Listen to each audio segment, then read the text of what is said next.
Sabe, é curioso pensar. O que um texto com milhares de anos de idade pode ter a dizer sobre a nossa mente hoje, em pleno século XXI? E mais, como é que a psicologia moderna conversa com essa sabedoria tão antiga? Bom, exatamente nessa intersecção fascinante entre a Bíblia e a psique humana que a gente vai mergulhar agora. Por muito, muito tempo, a fé e a ciência da mente foram colocadas em cantos opostos do ringue, como inimigas declaradas. Mas será que é isso mesmo? Ou será que, no fundo, elas poderiam ser aliadas secretas na busca por entender quem a gente é? Essa é a grande pergunta que vai guiar a nossa exploração de hoje. Então, para começar, vamos fazer uma viagem no tempo. Muito antes de Freud, de Jung e de toda a psicologia moderna, as escrituras antigas já estavam, de certa forma, descrevendo o funcionamento da mente humana. E o mais incrível é que usavam uma linguagem que, olha, ecoa de um jeito surpreendente em vários conceitos que temos hoje. Vamos pegar o conceito-chave para entender isso: o coração. Quando a Bíblia fala, por exemplo, em guardar o coração, não está se referindo ao órgão físico, claro. É uma metáfora poderosa porque a neurociência hoje talvez chame de sistema límbico. Sabe, o centro emocional do nosso cérebro. É ali a sede dos nossos pensamentos, dos nossos desejos e dos sentimentos mais profundos. E essa sabedoria não era só teórica, ela era super prática. Dá uma olhada nessa passagem de Filipenses, por exemplo. Parece quase um manual de inteligência emocional, né? Seja a vossa moderação conhecida. Não andeis ansiosos por coisa alguma. Isso, em essência, é um chamado direto ao controle emocional, ao gerenciamento da ansiedade, que são conceitos centrais em qualquer terapia hoje em dia. E a tradição hebraica foi até mais longe. Chegou a propor um verdadeiro mapa da nossa psique.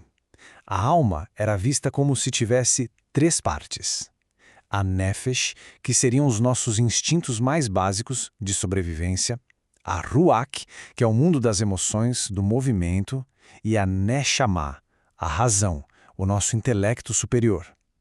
É uma estrutura que lembra muito, mas muito mesmo, as divisões da mente que a psicologia propôs séculos e séculos depois. E essas ideias não ficam só no campo abstrato. Elas estão vivas nas histórias. O livro de Gênesis, por exemplo, é um prato cheio para análise psicológica. A história da queda fala sobre consciência, escolha e consequência. Em Caim e Abel, a gente tem um estudo de casos sobre inveja, raiva e culpa. A narrativa de Noé, nossa, aborda trauma, resiliência, enquanto a jornada de Abraão reflete aquela busca universal por um propósito. Até a rivalidade entre Jacó e Esaú é um retrato perfeito e atemporal da dinâmica familiar. Ok, mas se existe tanta conexão, por que a história é tão marcada por conflitos? Agora a gente precisa entender de onde surgiu essa tensão toda. Porque por tanto tempo fé e ciência foram vistas como coisas incompatíveis. E aqui a gente chega no centro da questão. De um lado você tem Sigmund Freud, que via a religião como uma ilusão, quase como um desejo infantil da humanidade. Do outro, um texto como o do profeta Jeremias, que, de uma forma brutalmente honesta, também admite a complexidade e a nossa capacidade de auto-engano. Enganoso é o coração, ele diz. Então, de certa forma, os dois, cada um da sua perspectiva, estão apontando para o mesmo lugar, as profundezas misteriosas da nossa própria mente.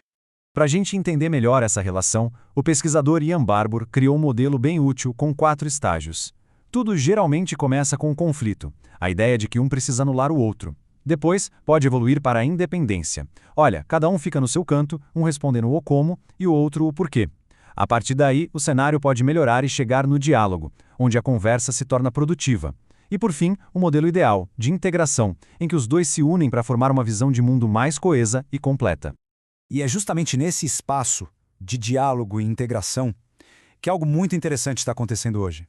Vamos dar uma olhada em como pensadores e terapeutas modernos estão construindo essa ponte, sabe? Encontrando um terreno comum que pode levar à cura e ao autoconhecimento. A chave para construir essa ponte é uma mudança de perspectiva. É sobre levar a Bíblia a sério, mas não necessariamente ao pé da letra. Isso permite que a gente absorva sua mensagem profunda sobre a condição humana sem precisar entrar em conflito com a cosmologia pré-científica da época. A história da criação, por exemplo, em vez de ser lida como um manual de biologia, pode ser vista como uma meditação incrível sobre o propósito, ordem e o nosso lugar no universo. E essa abordagem tem aplicações bem práticas, como na psicoterapia com base em princípios bíblicos. A ideia central é que somos seres espirituais e que muitos dos nossos problemas psicológicos vêm de uma vida desalinhada com um propósito maior. Aí, conceitos como perdão, amor, sentido, eles deixam de ser só ideias e se tornam ferramentas terapêuticas poderosíssimas. O objetivo não é só tirar o sintoma, mas buscar o que se chama de vida plena. E essa citação ilustra o poder dessa união de um jeito brilhante.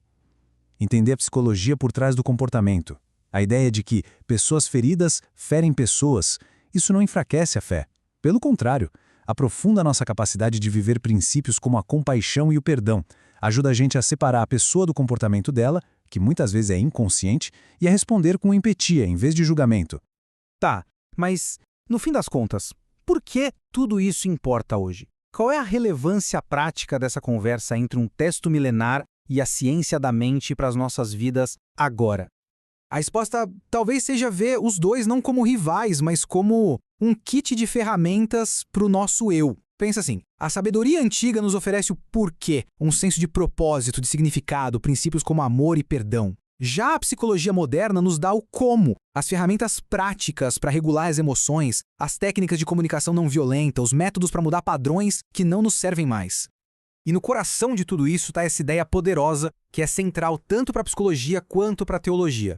Entre aquilo que acontece com a gente, o estímulo, e a forma como a gente reage à resposta, existe um espaço. É nesse pequeno espaço que mora a nossa liberdade, o nosso livre-arbítrio. É nesse momento de pausa que podemos escolher uma resposta consciente em vez de uma reação automática. E é exatamente aí que o nosso crescimento acontece.